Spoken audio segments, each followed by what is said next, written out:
बहुत बहुत स्वागत है आपका हमारे यूट्यूब चैनल ज्ञानदा क्लासेस में। जैसा कि आपको पता है पहले से ही कि मैं कम समय में एक बेहतर कंटेंट देने की कोशिश करता हूं, तो आज फिर से आपकी सेवा में हाजिर हूं।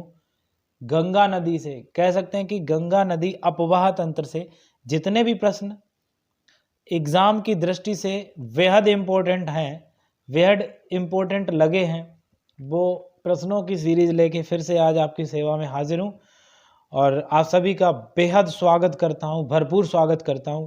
आइए देखते बात करते हैं फर्स्ट पॉइंट की।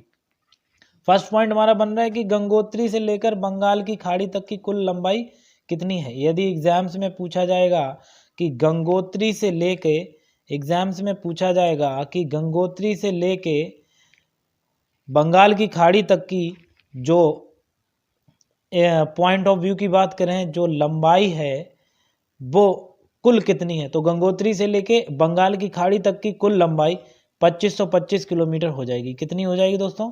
25 से 25 किलोमीटर हो जाएगी। आपके सामने स्क्रीन पर ये आंसर है। चलिए बढ़ते हैं अगले पॉइंट की ओर। गंगोत्री व सतोपंथ हिमनद कहाँ पर स्थित है? अगला प्रश्न इस तरीके से बनता है कि गंगोत्री और पूछ सकता है कि सतोपंथ हिमनद कहाँ पर स्थित है, तो आंसर आपका हो जाएगा उत्तराखंड में स्थित है। आंसर आपका हो जाएगा कहाँ पे? उत्तराखंड में स्थित है। कौन? गंगोत्री और सतोपंथ हिमनद। देखिए गंगोत्री एंड सतोपंथ हिमनद कहाँ पे हैं? उत्तराखंड में स्थित है। कहाँ पे हैं? उत्तराखंड में। चलिए दोस्तों अगले पॉइंट की बात करते हैं कि गंगोत्री हिमनद से तथा सतोपंथ हिमनद से कौन सी नदियां निकलती हैं। पॉइंट ऑफ व्यू अगर एग्जाम की दृष्टि से देखें तो ये बेहद इंपॉर्टेंट प्रश्न है कि गंगोत्री हिमनद से तथा सतोपंथ हिमनद से कौन सी नदियां निकलती हैं।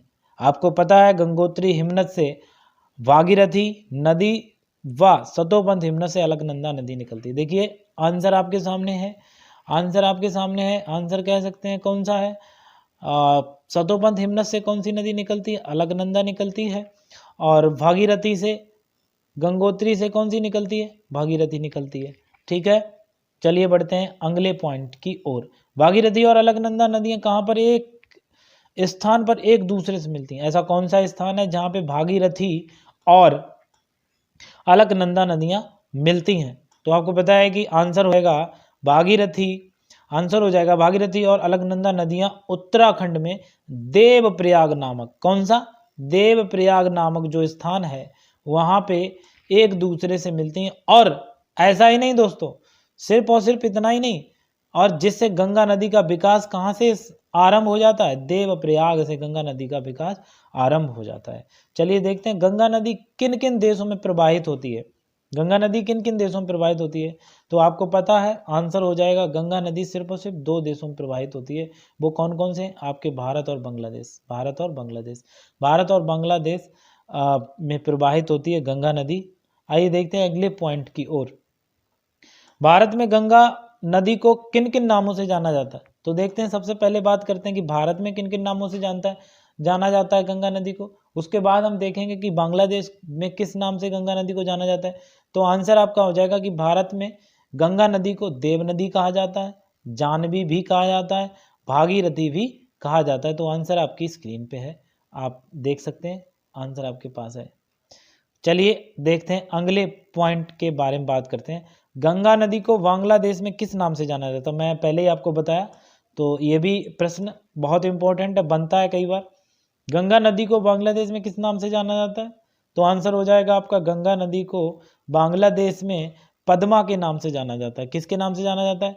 पद्मा के नाम से जाना जाता है।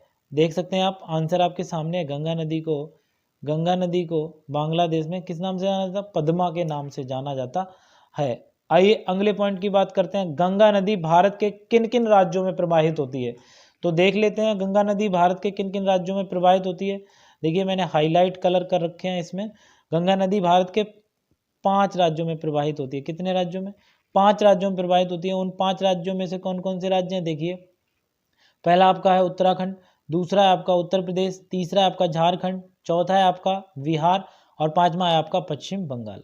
तो ये कुल मिला के 5 राज्य ऐसे हैं जिनमें गंगा नदी प्रवाहित होती है।